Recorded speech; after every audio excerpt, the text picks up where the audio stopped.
একটা বনে বাস করত টুনি পাখি। টুনির স্বামী একটা শিকারির হাতে মারা যায়। টুনির একটা ছোট্ট ছানা ছিল, তাকে নিয়ে টুনি দিন কাটছিল। টুনি খুব পরিশ্রম করে তার ছানাকে বড় করে তুলছিল। মা মা, আমি অনেকদিন মাংস খাইনি, আজকে আমি মাংস খাবো। হ্যাঁ টিঙ্কু, আজকে আমি সবজি বিক্রি করে আসার সময় তোর জন্য মাংস নিয়ে আসবো। আমি এখন বাজারে যাচ্ছি, তুই কিন্তু কোথাও যাবি না, বাড়ির আশেপাশে খেলা করবি। এই বলে টুনি তার সবজি ঝুড়ি নিয়ে বাজারে যায়। সবজি নিবি গো, সবজি, খুব ভালো ভালো সবজি। এমনভাবে টুনি তার অর্ধেক সবজি বিক্রি করে ফেলে। তারপর দেখতে দেখতে কিছুটা সন্ধ্যা হয়ে যায়। টুনি বাজারে গিয়ে দেখে একটাও মাংসের দোকান আর খোলা নেই। এই রে, এবার আমি কি করব?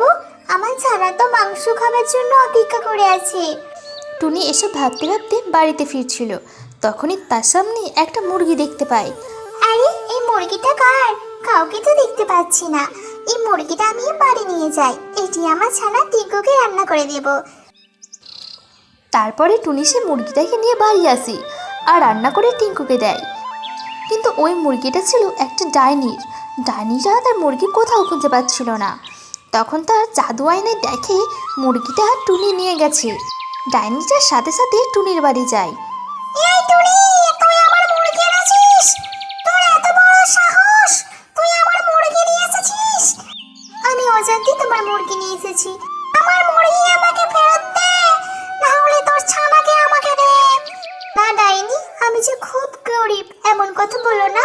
আমার ছানা অনেকদিন মাংস খায়নি, আজকে কিছু পয়সা বাঁচিয়ে মাংস কিনতে গিয়েছিলাম, কিন্তু সব দোকান বন্ধ থাকায় আমি কোনো মাংস পাইনি।